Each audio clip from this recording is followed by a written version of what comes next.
Okay, so I wanted to talk just briefly about this scene from the 2004 Chronicles of Riddick, where Riddick and Vako's, Necromonger platoon get down on Crematoria during this escape scene. And it's one of the hardest hitting scenes choreographed that in that decade, right? This is a scene that it's really hard because it really has this great choreography that is also showing your character psychology, which is kind of rare. And this whole sequence is designed to show Riddick's feral precision, which is uncanny. We see Vako's tactical obsession, and then the Necromonger's kind of fanatical, hive-like efficiency, how they move. And we see Jack Kira's evolution in real time, what she has become. Now, there's some spatial stakes that take place on this that add a layer to this scene that, man, is unparalleled, because Crematoria itself is a character in this fight, right? One side is freezing darkness, the other side is instant vaporization in the daylight. And in the middle is this narrow wedge of survivable hell. But even without the heat, this is a very rough landscape here. Now, every punch, dodge, kick means you got to deal with this space while you're doing this. And the director does a beautiful job getting it all out there. And the first thing we see is Riddick's operating mode. He fights like a true predator. No armor, no backup, no fear, and just somehow this infinite situational awareness. He always has a move, and his style is built on these micro pulses, this appearance, this almost skip. He is a resource step, meaning he can fight with anything, and a lot of weapons are taken mid-fight. If you got something good on you, you better keep your hands on it. Then we see this Furyan flow, and they drop hints of how his species literally moves different than other species. And without saying this, they show it. It's a fluidity that really borders on and may even be supernatural.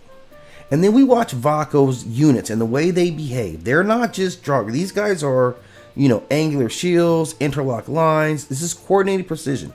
This is nasty tech. These guys do exactly what they need to do. You want what you kill, and they kill. And then we see Kira, who adds his third energy. She's emotional, stakes are high.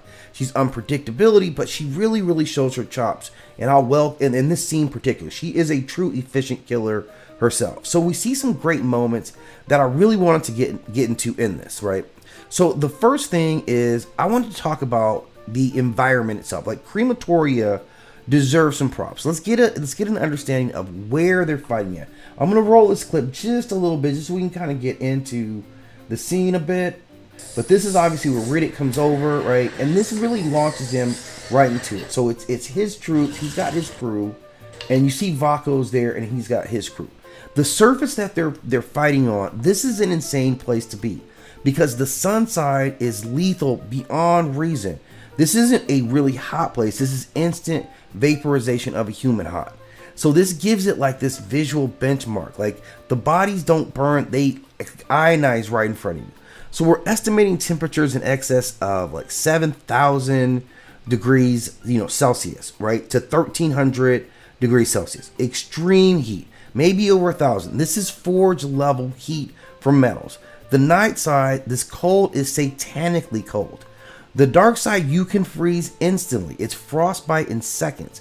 It's water freezing in shards almost instantly. So we're going to say this is somewhere, roughly at 148 degrees minus direction to maybe even colder than that.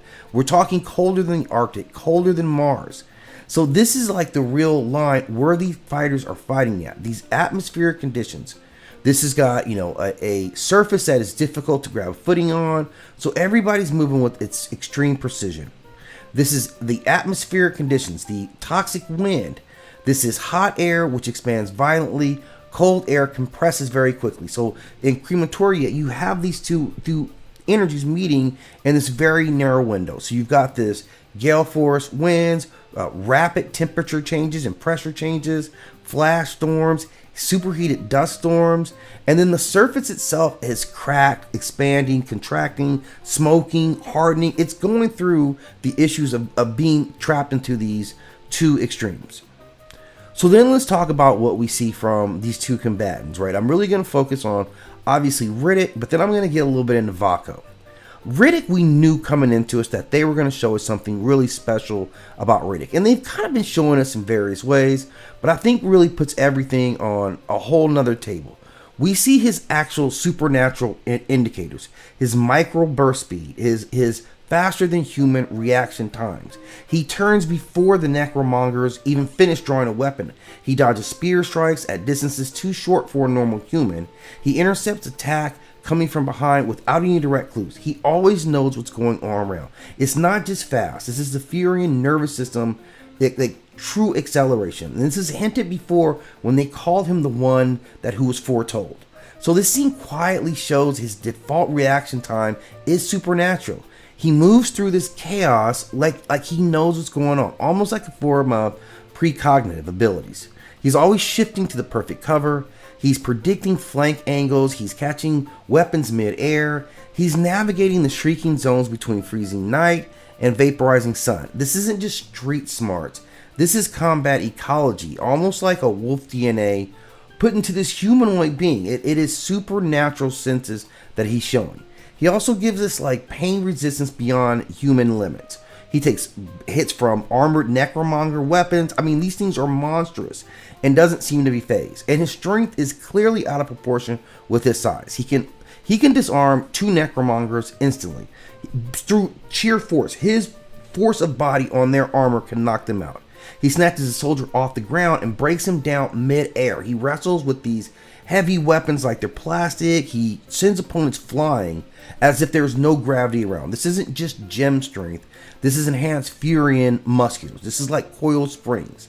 His combat adaptability is at an inhuman rate. He observes, he adjusts, he watches one move, and instantly he reads your patterns. He learns your weapons cadence. He flips their style into his own attack. So he's able to take what they're learning and flip it into his combat learning acceleration.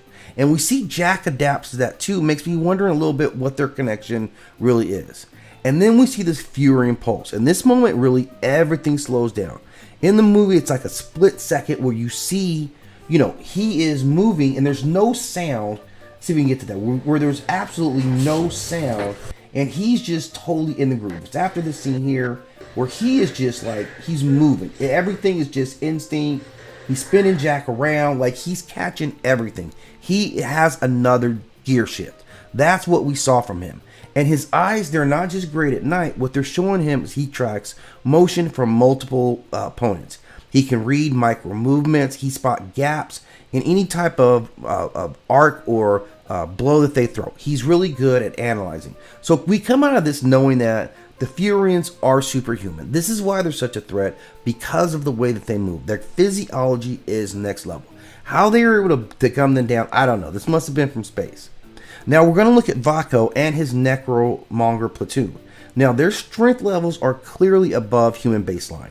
They have these massive spikes that they carry. All these weapons are heavy. Their armor is thick and heavy, and they move it with exceptional ease.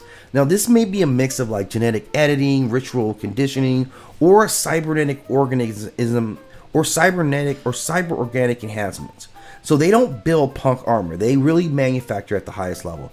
They're showing pain resistance or possibly nerve dulling, which is borderline inhuman in the levels they get. Their formational discipline is at the height of mechanical. It's not just military. The precision moves are timed with impulses. They have zero hesitation, zero individual expression. They are synchronized as one unit when they move in combat, and we watch Vako command them with precision.